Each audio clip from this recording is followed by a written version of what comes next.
Hey everyone, this is Simran. Welcome back to your own YouTube channel IGNOU ई पाठशाला. I hope you people are doing well. So आज के इस particular video में हम अपने important questions की सीरीज को कंटिन्यू करेंगे और आज हम डिस्कस करेंगे IBO 3 के इंपॉर्टेंट क्वेश्चंस. ऑलरेडी मैं आप लोगों को IBO 2 और IBO 1 के इंपॉर्टेंट क्वेश्चंस प्रोवाइड कर चुकी हूँ. अगर आप में से किसी ने नहीं देखा है उन वीडियोस को ज़रूर देख लीजिएगा. लिंक आपको यहाँ पे आई बटन में शेयर कर दूंगी. और अगर आप मेरे चैनल पर न्यू हैं तो मेरे चैनल को सब्सक्राइब करना मत भूलिएगा. बेल आइकन को भी ज़रूर प्रेस कर दीजिएगा ताकि मैं जब भी वीडियोस को अपलोड करूँ उसका नोटिफिकेशन आपके पास ज़रूर जाए. आज के इस वीडियो को स्टार्ट करने से पहले आप सभी लोगों को दिल से थैंक यू कहना चाहती हूँ, क्योंकि आज ये चैनल जहाँ तक भी पहुँचा है ये सिर्फ और सिर्फ आप लोगों की वजह से पहुँचा है. मैंने अपने चैनल के लिए जो भी डेडिकेशन या हार्डवर्क किया है वो एक तरफ, लेकिन आप लोगों ने इतना ज़्यादा सपोर्ट किया, इतना ज़्यादा प्यार दिखाया, इसी वजह से आज हम लोग 10,000 हो गए हैं. राइट. सो आज 10K सब्सक्राइबर्स कंप्लीट हुए हैं. बहुत ज़्यादा खुशी हुई है देखकर, और मैं उम्मीद करती हूँ कि आगे आने वाले टाइम पर भी आप इसी तरीके से सपोर्ट करते रहेंगे और ये नंबर्स और ज़्यादा इंक्रीज़ करते जाएंगे और ये फैमिली और ज़्यादा बड़ी होती जाएगी. So thank you so very much from the bottom of my heart. तो चलिए आज के सेशन को स्टार्ट करते हैं और सबसे पहले हम डिस्कस करेंगे शॉर्ट नोट्स. ठीक. अब शॉर्ट नोट्स को डिस्कस करने से पहले यहाँ पर IBO 3 के लिए कुछ आपको चीज़ें बताना चाहूँगी. ठीक. देखिए, ब्लॉक 1 सभी में इम्पॉर्टेंट और ब्लॉक 1 आपको पढ़ना है. पहले आपके जो एग्जामिनेशन उसका पैटर्न लगभग ये था कि ब्लॉक 1 से आपको जनरली क्वेश्चंस देखने को मिल जाते थे अराउंड 40 to 50 मार्क्स के. बट अभी जो रीसेंट पैटर्न देखा है कुछ एग्जाम्स में, तो मैंने यही नोटिस किया कि ऐसा कोई ट्रेंड फॉलो नहीं कर रहे हैं. ठीक है. तो सारे ही ब्लॉक्स पे आपको प्रॉपर एम्फेसिस देने की ज़रूरत है अब. ठीक. रही दूसरी बात ये कि जो आपकी ब्लॉक 3 है एंड आपकी ब्लॉक 4 है, अब इसमें आप देखेंगे ये पूरी प्रोडक्ट बेस्ड है. इसमें कमोडिटीज से रिलेटेड आपसे बात हो रही है. ठीक है. लाइक आपका एग्रीकल्चर है, आपके केमिकल गुड्स हो गए, जेम्स एंड ज्वेलरीज हो गए, हैंडीक्राफ्ट्स हो गए. ठीक है. इनसे रिलेटेड टॉपिक्स आपको दिए हुए हैं ब्लॉक 3 और ब्लॉक 4 में. ठीक. अब इनमें आपको किन किन टॉपिक्स पे एम्फेसिस देने की ज़रूरत है, क्या क्या पढ़ने की ज़रूरत है, ये मैं आपको बता देती हूँ. सबसे पहले तो कॉम्पोजिशन. ठीक है. कॉम्पोजिशन मतलब एक्सपोर्ट इम्पोर्ट क्या है हो रहा है इनका. नेक्स्ट उसके बाद कि क्या स्ट्रैटेजीज यूज़ करी जा रही हैं एक्सपोर्ट को बूस्ट करने के लिए. ठीक है. Boost export. नेक्स्ट अगर मैं बात करूं तो यहाँ पर क्या प्रॉब्लम्स फेस कर रही हैं वो पर्टिकुलर इंडस्ट्रीज़ या वो पर्टिकुलर कमोडिटी की इंडस्ट्रीज़ क्या प्रॉब्लम फेस कर रही हैं ये. नेक्स्ट अगर बात करी जाए तो इसमें गवर्नमेंट क्या मेजर्स ले रही है, गवर्नमेंट क्या स्ट्रैटेजीज को अडेप्ट कर रही है. ठीक है. इसके बाद आ जाता है आपका स्ट्रेंथ वर्सेस वीकनेस. अब ये स्ट्रेंथ वर्सेस वीकनेस सारे टॉपिक्स में नहीं दिया है, जहाँ जहाँ दिया है आपको उसको याद रखना है. ठीक है. और लास्ट में आ जाता है हमारा एडवांटेजेस और डिसएडवांटेजेस. ठीक है. तो ये कुछ ऐसे टॉपिक्स हैं या फिर आप कह सकते हैं कि उन टॉपिक्स से कुछ ऐसे एलिमेंट्स हैं, कंपोनेंट्स हैं जिनको आपको स्टडी करना है, क्योंकि एग्जाम में अगर प्रोडक्ट से रिलेटेड कोई क्वेश्चन आएगा तो आपको इन्हीं में से ही मिल जाएंगे. क्या तो आपसे कंपोजिशन पूछ लेगा या तो एग्जाम ये पूछ लेगा कि क्या स्ट्रैटेजीज हैं जिनके थ्रू हम इन पर्टिकुलर प्रोडक्ट्स के जो एक्सपोर्ट है उनको बूस्ट कर सकते हैं, गवर्नमेंट क्या मेजर्स ले रही है और अभी इंडस्ट्रीज क्या क्या प्रॉब्लम्स फेस कर रही हैं. ठीक है. तो सभी प्रोडक्ट्स के लिए आप यही चीज़ें पढ़ लीजिए, उतना आपके लिए सफिशिएंट हो जाएगा. ठीक. नेक्स्ट बात कर लें अगर ब्लॉक 5 की, तो ब्लॉक 5 में आप देखेंगे इंडिया का जो ट्रेड है मार्केट के साथ कैसा है. ठीक है. सेलेक्टेड मार्केट जैसे US के साथ कैसा है. ठीक है. वेस्ट एशियन कंट्रीज़ के साथ कैसा है, आपका सार्क के साथ कैसा है, आसियान के साथ ट्रेड कैसा है, तो इनके बारे में आपको यहाँ पे स्टडी करना है. ठीक है. तो इसमें आपको क्या पढ़ने की ज़रूरत है, एक तो ट्रेड में आपका क्या आ जाता है, एक्सपोर्ट इंपोर्ट दोनों ही आ जाता है, और दूसरा ट्रेड प्रॉस्पेक्ट्स. ट्रेड प्रॉस्पेक्ट्स का क्या मतलब हुआ, जो ट्रेड हो रहा है डिफरेंट मार्केट्स के साथ वो कैसा है, जैसे इंडिया US का ट्रेड प्रॉस्पेक्ट क्या है. ठीक है. आपसे ऐसे क्वेश्चंस एग्जामिनेशन में पूछे जाते हैं. ठीक. अब नेक्स्ट इंपॉर्टेंट चीज़ ये है कि स्टूडेंट मुझसे पूछते हैं कि मैम डेटा इसमें पढ़ने की ज़रूरत है. तो देखिए, डेटा बिल्कुल पढ़ने की ज़रूरत है, चाहे आप बुक से पढ़ रहे हों या आप कोई हेल्प बुक भी अगर रेफ़र कर रहे होंगे तो उसमें भी आपको थोड़ा बहुत डेटा मिलेगा. ठीक है. अब मैं अपने वीडियोज़ में डेटा आपको इसलिए नहीं प्रोवाइड करती, उसका रीज़न सिर्फ इतना है कि मेरे पास रिवाइज्ड एडिशन की बुक नहीं है, तो मैं आपको जो पुराने डेटा है उनको दूंगी तो कोई फ़ायदा नहीं है। तो आपके पास जो स्टडी मटेरियल है अभी, आप उसका ही डेटा पढ़िए।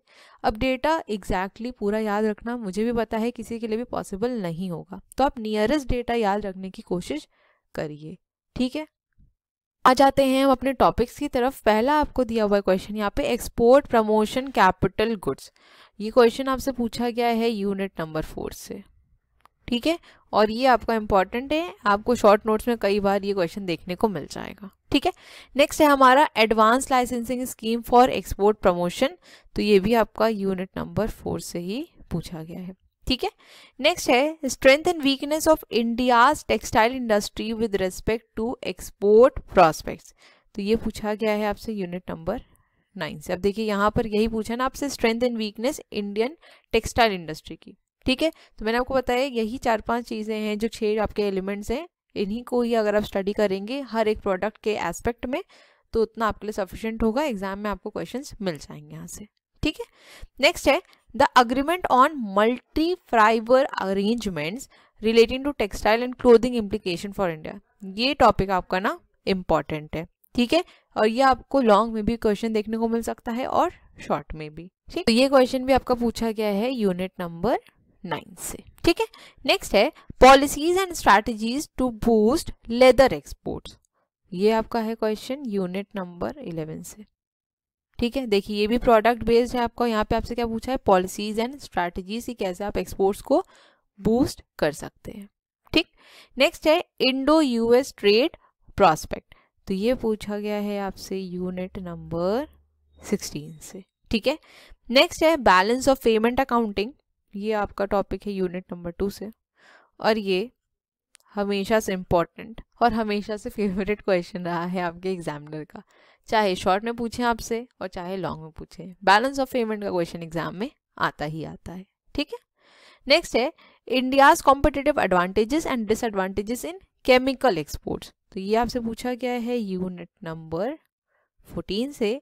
नेक्स्ट है हमारा major problems of India's export sector, ये पूछा है आपसे यूनिट नंबर 1 से, ठीक है।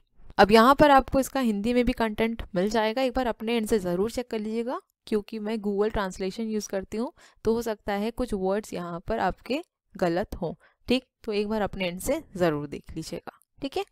नेक्स्ट क्वेश्चन है हमारा India's competitive advantage and disadvantage in leather export, तो ये आपका पूछा है यूनिट नंबर 11 से, ठीक है। नेक्स्ट है सैप्टा एंड सार्क, बहुत ज़्यादा इंपॉर्टेंट। देखिए सार्क है, नाफ्टा, सैप्टा, ये क्वेश्चंस आपको एग्जाम में आएंगे ही आएंगे, तो इन यूनिट्स को तो बिल्कुल भी स्किप मत करिएगा। ब्लॉक 5 तो बहुत ज़्यादा इंपॉर्टेंट है, ब्लॉक 5 से क्वेश्चंस आपको देखने को मिलेंगे ही मिलेंगे, ठीक है। तो सैप्टा एंड सार्क आपसे पूछा गया है यूनिट नंबर 19 से, ठीक। नेक्स्ट है benefits and facilities provided to EPZs and EOUs, तो ये आपसे क्वेश्चन पूछा गया है यूनिट नंबर 7 से, ठीक है। नेक्स्ट है India's export of agricultural products, तो ये आपका यूनिट 8 से है क्वेश्चन। नेक्स्ट है हमारा major constraints in Indo Japanese trade, ये पूछा आपसे यूनिट नंबर 18 से, ठीक है। नेक्स्ट है trade prospect between India and West Asia, ये आपका यूनिट नंबर 20 से क्वेश्चन है। नेक्स्ट है हमारा फीचर्स ऑफ फेमा, ये भी आपका इंपॉर्टेंट है, ठीक है। FEMA that is foreign exchange management act, ये आपका है यूनिट नंबर 6 से, ठीक है। नेक्स्ट है avenues and prospects of India's chemical export, ये पूछा है आपसे यूनिट नंबर 14 से। नेक्स्ट दिया है इंडिया CIS ट्रेड रिलेशंस, ये है आपका यूनिट नंबर 17। नेक्स्ट है benefits and facilities provided to SEZs, ये पूछा गया है यूनिट नंबर 7 से, और ये आपका इंपॉर्टेंट है, ठीक है। नेक्स्ट है problems of Indian electronic industry and suggestions to remove them, तो ये है आपका यूनिट नंबर 12 से। और लास्ट है इसमें हमारा market development assistant scheme that is आपका MDA, ये पूछा है यूनिट नंबर 4 से, ठीक है। अब आप में से बहुत से स्टूडेंट्स के मेरे पास मैसेजेस भी आते हैं, आप यूट्यूब पर कमेंट भी करते हैं कि मैम हमको वीडियोस नहीं मिल रही हैं, वीडियोस को एक जगह पर आप प्लीज़ भेज दीजिए, आप एक प्लेलिस्ट बना दीजिए। तो प्लेलिस्ट ऑलरेडी देखिए चैनल पर है, बट उसके बाद भी स्टूडेंट्स को थोड़ी डिफ़िकल्टी होती है वीडियोज़ को ढूंढने में, ठीक है। तो आप लोगों को डिफ़िकल्टी ना हो इसलिए यहाँ पर थोड़ा मैंने चीज़ों को सिस्टमैटिक करने की कोशिश करी है। ये एक आपकी गूगल शीट है जिसको ऑलरेडी मैंने टेलीग्राम पे शेयर किया हुआ है, और मैं अब ट्राई कर रही हूँ कि हर एक वीडियो में इसके बारे में बता सकूँ, क्योंकि आप में से कई लोग ऐसे होंगे जो नए होंगे मेरे चैनल पर जिनको इस बारे में नहीं पता होगा। तो उनके लिए यहाँ पे बताना चाहूँगी कि यहाँ पे आपको IBO 1 से लेकर IBO 6 के सारे लिंक्स मिल जाएंगे जो जो टॉपिक्स को मैंने कवर किया हुआ है, ठीक है। सो यहाँ पर अगर हम बात करें IBO 3 की, क्योंकि हम IBO 3 ही डिस्कस कर रहे हैं, तो आप देख सकते हैं कि यहाँ पे unit 4, unit 5, unit 6, unit 7, unit 8, unit 20, then unit 19, unit 18, 17 and 16, ये सारी यूनिट्स मैंने ऑलरेडी डिस्कस की हुई हैं और सारी यूनिट्स के जो लिंक हैं वो यहाँ पर आपको प्रोवाइड कर दिए हैं, ठीक है। बाकी मैं ट्राई करूँगी कि जो भी यूनिट्स अभी आपकी लेफ्ट ओवर हैं उनको भी यहाँ पे कवर करवा दूँ, ठीक। तो इसी तरीके से आप बाकी भी अपने IBOs के लिंक को ईजिली एक्सेस कर सकते हैं, ठीक है। आई होप अब इससे आपकी जो डिफ़िकल्टी है वो थोड़ी कम ज़रूर हो जाएगी। तो चलिए चलते हैं अब अपनी नेक्स्ट स्लाइड की तरफ, और यहाँ पर भी मैंने आपको इसका हिंदी में कंटेंट प्रोवाइड कर दिया है, ठीक है। अब बढ़ते हैं लॉन्ग क्वेश्चन की तरफ, क्योंकि इसमें आपको जल्दी डिफरेंसेस देखने को नहीं मिलेंगे, और अगर डिफरेंस आएगा भी तो वो लॉन्ग क्वेश्चन में ही पूछ लिया जाएगा, ठीक। पहला क्वेश्चन है हमारा, describe the components of balance of payment account of India, also explain the role of devaluation of currency to BOP account and discuss the 2 policy measures that have effected significant changes in India's balance of payment position. What have been the main causes of adverse balance of payment position in India? Discuss. तो ये question आपसे unit number 2 से पूछा गया। मैंने आपको बताया है कि जो बैलेंस ऑफ पेमेंट टॉपिक है ये आपका इम्पॉर्टेंट है, आपको एग्जाम में यहाँ से क्वेश्चन देखने को मिल ही जाएंगे, ठीक है। तो इस टॉपिक को तो गलती से भी स्किप मत करिएगा, ठीक। नेक्स्ट क्वेश्चन है, explain the major provisions of India's foreign trade policy. How has it benefited the exporters of our country? Discuss it with suitable examples. तो ये पूछा है आपसे यूनिट 1 से, ठीक है। नेक्स्ट है, distinguish between foreign direct investment and portfolio investment. Discuss the main features of the recent foreign investment policy of India. How it has helped in increasing the of FDI in India. Discuss. तो ये आपसे पूछा है unit number 6, ठीक है। Next है, what are the eligibility criteria for various categories of export houses, discuss the benefits and facilities provided to such export houses as a part of India's foreign trade policy. तो ये आपसे question पूछा है unit 7 से, और ये आपका important है। एलिजिबिलिटी क्राइटेरिया से क्वेश्चंस आपके एग्जाम में आते हैं एक्सपोर्ट हाउसेस से रिलेटेड, ठीक है। नेक्स्ट है, डिस्क्राइब इंडो-US trade in terms of composition of exports and imports, what are the major constraints in इंडो-US trade and how can they be overcome. तो ये आपसे पूछा गया है यूनिट नंबर 16 से, ठीक है। नेक्स्ट क्वेश्चन है, discuss the institutional arrangement that exist in India for export promotion both at central and state level, explain the role of export promotion council in this regard. तो ये आपका है question unit number 4 से, ठीक है। अब यहाँ पर मैं जिन भी क्वेश्चंस को इंपॉर्टेंट मार्क कर रही हूँ इसका ये मतलब नहीं है कि सिर्फ आपको वही क्वेश्चंस ही पढ़ने हैं, ठीक है। इंपॉर्टेंट इसलिए हैं क्योंकि एग्जाम में ये क्वेश्चंस ज़्यादा रिपीट होते आए हैं, ठीक है, जो एक ट्रेंड देखा गया है। बाकी जितने भी क्वेश्चंस मैंने आपको यहाँ प्रोवाइड किए हैं, आप उन्हीं से अगर प्रिपरेशन कर लेंगे तो आपको एग्जाम में पेपर इन्हीं क्वेश्चंस में देखने को मिल जाएगा, ठीक है। अब चलते हैं नेक्स्ट स्लाइड की तरफ, और यहाँ पे इसका भी आपको हिंदी में कंटेंट मिल जाएगा, ठीक। नेक्स्ट क्वेश्चन है हमारा, explain the major provisions of India's export policy and duty exemption और रेमिशन स्कीम। तो ये आपसे पूछा है यूनिट नंबर 5, ठीक।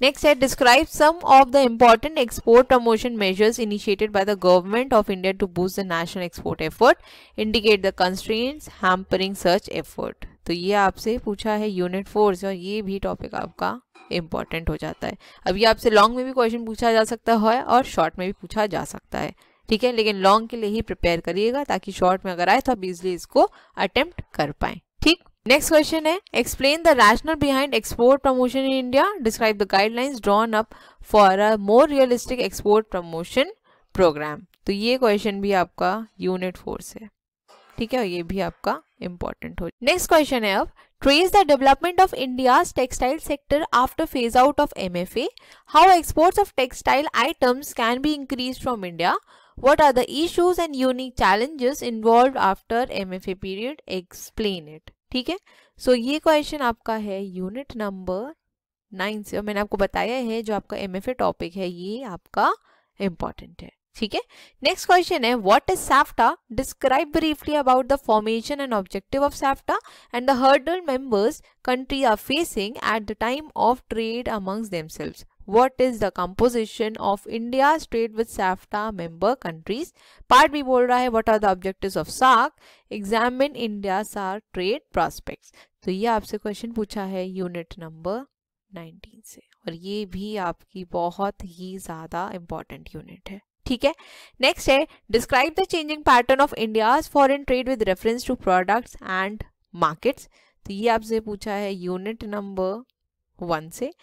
नेक्स्ट है, how are exports of services different from merchandise exports, discuss the main issues of international trade in services। तो ये आपसे पूछा है यूनिट नंबर 15 से, ठीक। अब यहाँ पर देखिए आपको बेसिकली डिफरेंस पूछ रहा है सर्विसेज और आपके मर्केंडाइज, मतलब आपके जो स्टॉक्स होते हैं, गुड्स होते हैं, उनके बीच में, ठीक।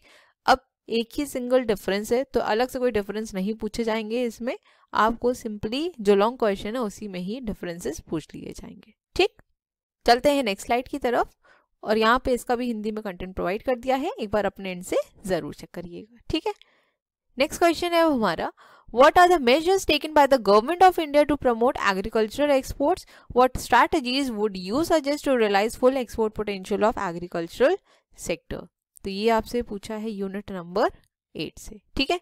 नेक्स्ट है, describe the export prospects of Indian handicraft and gems and jewelleries, state the various measures adopted for the purpose। Part B क्या कह रहा है, discuss the problems faced by the engineering goods export in India, suggest suitable strategies to promote the export of engineering goods from India।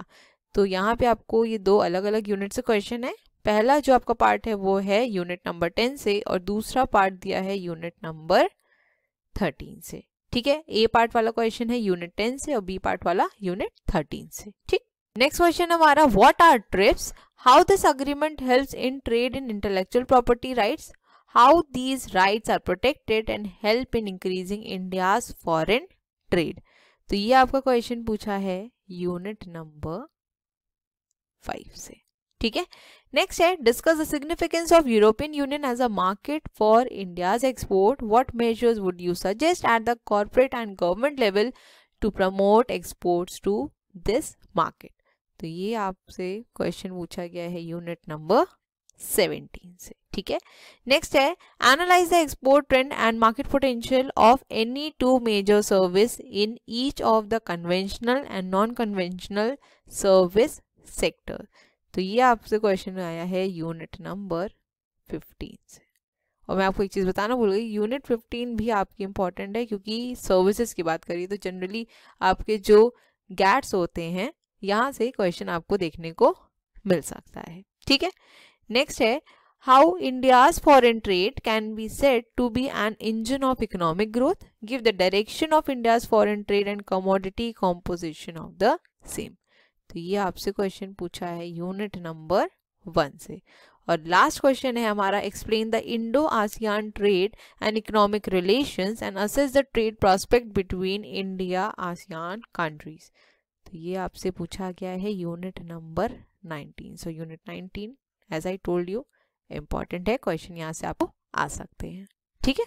So I hope यहाँ पर जितने भी questions हमने discuss किए आपको ये सारे क्वेश्चंस क्लियर होंगे। सभी की यूनिट्स मैंने आपको बता दी ताकि आपको ये ढूंढने की ज़रूरत ना पड़े कि ये क्वेश्चन किस यूनिट से पूछा गया है।